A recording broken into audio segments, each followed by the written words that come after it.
Greetings and welcome to EliteGuitarist.com. My name is Tavi Ginario and I'm excited to teach you today a lovely piece of music entitled Montemayor by Federico Moreno Torroba. This piece is part of a larger section entitled Castillos de España, by which Federico Moreno Torroba tried to depict several castles from the country of Spain. The piece is also known by the title Romance de los Pinos, and it was one of Segovia's favorite things to play in concerts. Andres Segovia and Torroba enjoyed a very productive relationship. They were friends, and when composing and performing, they were also somewhat frenemies, if you want, because they would get into conflicts as to what's suitable for the guitar and what is not. But this piece is very guitaristic in its quality. It is not a virtuosic piece from a technical point of view, but really it's a wonderful piece and a great opportunity for you to showcase your quality of tone and beauty of expression. So let's get to work. Montemayor by Federico Moreno Torroba. The piece has two main sections, an A section and a B section. The structure of the piece is A-B-A, and the first section is in A major. So let's get started with this first part of the piece. We're going to begin by playing an A major chord, and we're going to take the first finger and form a partial bar chord. We're going to press 4 out of the 6th string on the 2nd fret, and for the right hand we're going to pluck A, open, 5th string, E, that's already being pressed on the 4th string, A on the 3rd string, and C sharp on the 2nd string. And for the right hand we're going to use P, I, M, A. You could either do a very fast arpeggio or a blocked chord.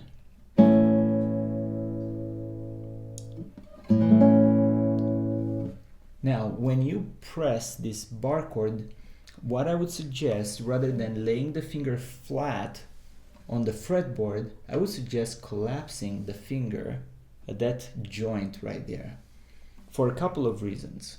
But the main reason here is safety. Next, we're going to play a little ornament here, which is a combination of a hammer-on and a pull-off. It sounds something like this. So from this A chord, we're going to play a D note with the 2nd finger pressing the 2nd string on the 3rd fret. And then we're going to play a C sharp again. This is on the 2nd string. The 2nd string is already pressed by the 1st finger. We're going to pluck that C sharp with the I finger on the right hand.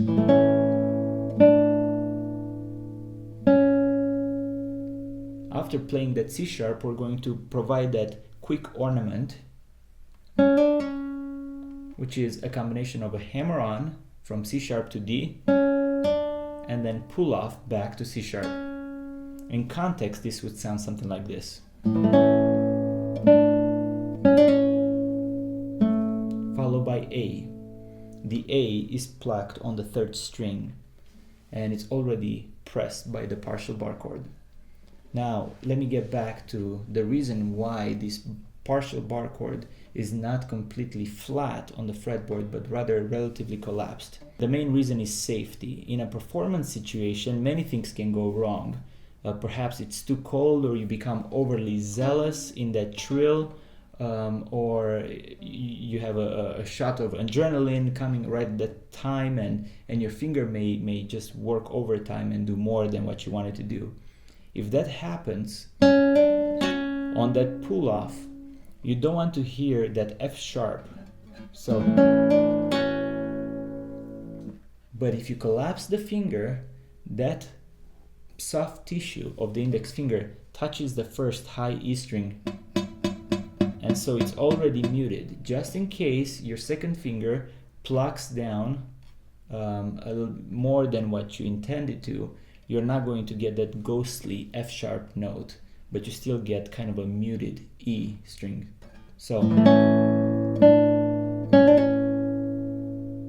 and so you don't have the residual or additional notes that you don't want in a performance situation.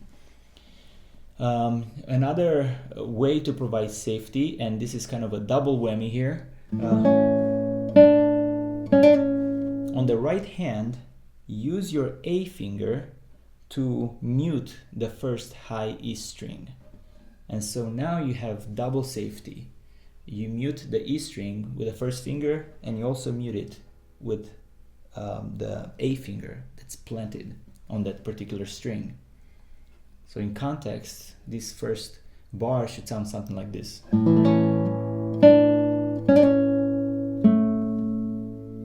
After this, we're going to play an F sharp minor chord. And this is a full bar chord on the 2nd fret. We're going to pluck F sharp on the 6th string, A, and C sharp on the 2nd string. So 6th, 3rd, and 2nd strings all pressed on the 2nd fret.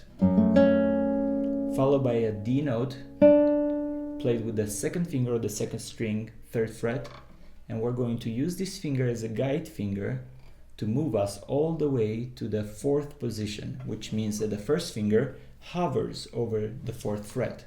So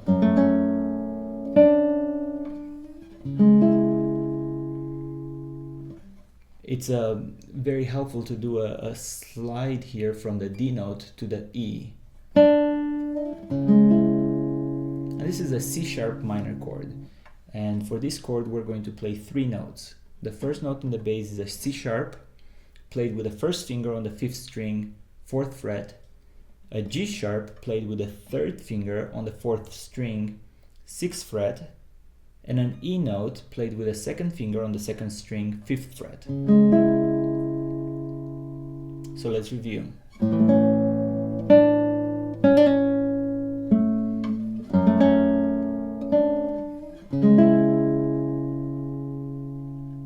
If you are familiar with vibrato, you should be able to vibrate this chord. It just provides a more pleasant sound, and it prolongs the overtones of this particular chord.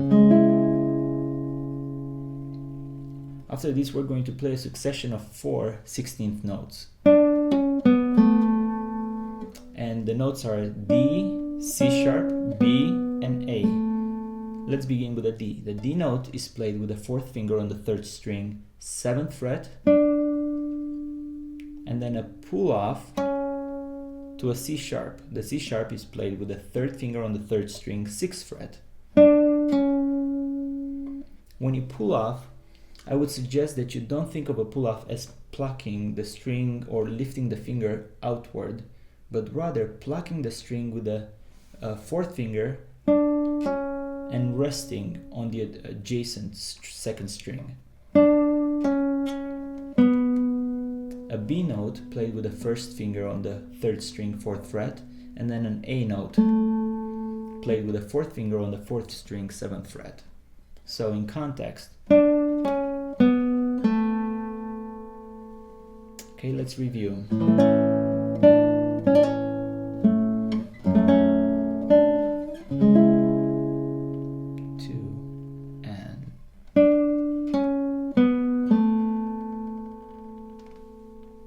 So after playing that succession of 4 16th notes, D, C sharp, B, and A, we could keep the A, the 4th finger on that A note, as an anchor finger while we form this B minor over D chord, which is a B minor with a D in the bass. And we're going to play F sharp and B with the 1st finger. It's a partial bar chord, pressing really the middle part of all the strings on the 4th fret. So F sharp and B, the 4th and the 3rd string pressed with the 1st finger, and then a D note in the bass, played with the 2nd finger on the 5th string, 5th fret. Followed by a C sharp note, and then B. The C sharp is played either with the 4th or the 3rd finger. You may experiment and see what feels better to you. I find myself actually switching back and forth in a performance between the 3rd and the 4th, depending how relaxed I am. And So the C sharp played with the fourth finger or the third on the third string, 6th fret. And we're going to do a pull off to a B note. The B note is already pressed by the first finger on the third string, 4th fret. While you do this pull off, again, think in terms of safety, and it's a good idea to mute the second string with the M finger of the right hand, just in case you become again overly zealous and pull too hard on that note. After playing this chord, we're going to go back to an A major chord. We're going to play A, open 5th string, E, and A. E is played with the first finger on the 4th string, 2nd fret, and A played with the first finger again on the 3rd string, 2nd fret, as a blocked chord. So in context,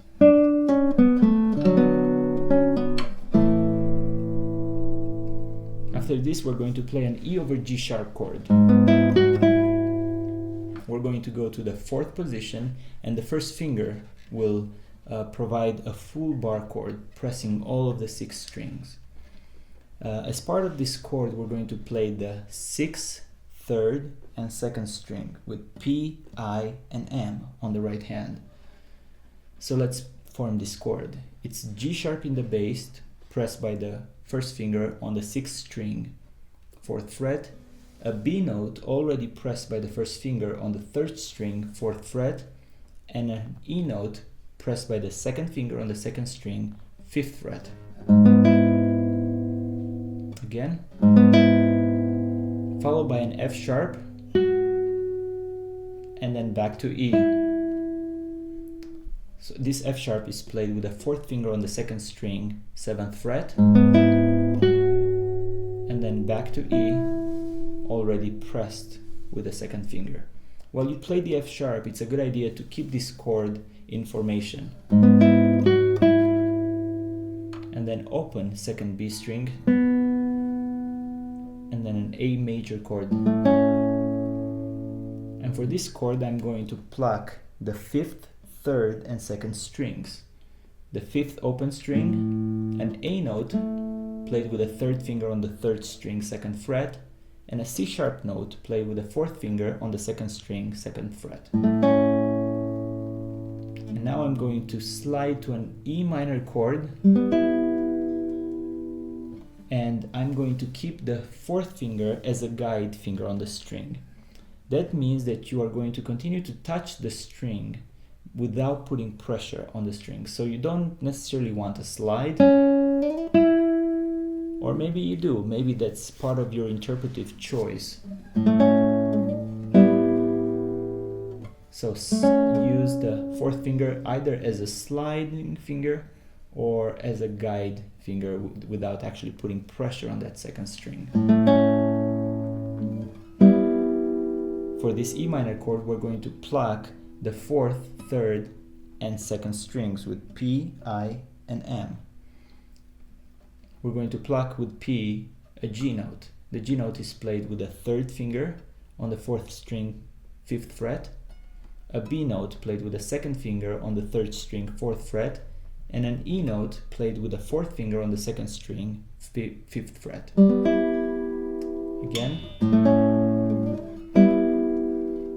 And again, we're going to use the same 4th finger as a guide finger to take us all the way to an A note.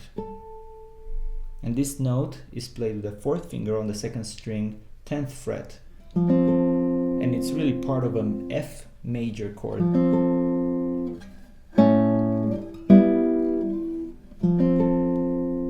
And for this chord, we're going to pluck an F in the bass. The F is played with the 1st finger on the 5th string, 8th fret. A C natural note played with the 3rd finger on the 4th string, 10th fret, and an A note played with the 4th finger on the 2nd string, 10th fret. And while you hold the 3rd and the 4th finger pressed on those notes, letting them ring, we're going to take the 1st finger and move it back 1 fret to an E note.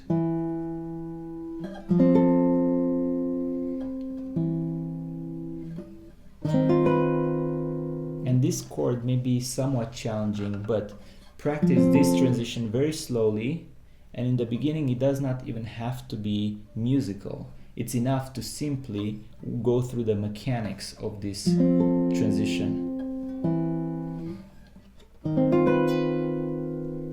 And what we're going to do for this chord, we're going to use the first finger as a partial bar chord, pressing 4 out of the 6 strings.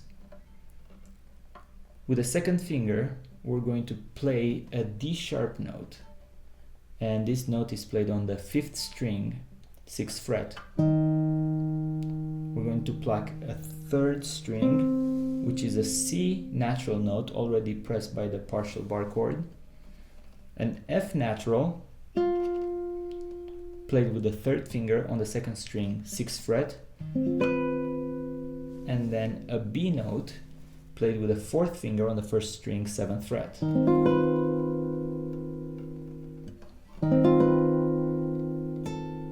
And we're going to do then a pull-up from this B note, which is the melody line, to an A note. And the A note is already pressed by the 1st finger on the 1st string, 5th fret.